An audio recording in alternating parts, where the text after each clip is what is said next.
అందమై ఈ గాలిలో గంధమై నా తోటలో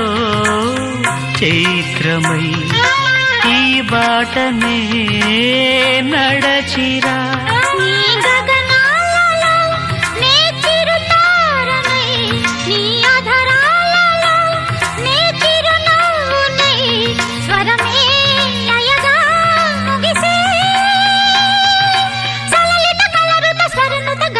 గమకము తెలియతని కీరవాణి చిలకల కలకల పాడలేదు వలపులే తెలుపగా ఇలా రాలిన పువ్వులు వెదజల్లిన తావుల అలికిడి ఎరుగని పిలుపుల అలిగిన మంజుల వాణి కీరవాణి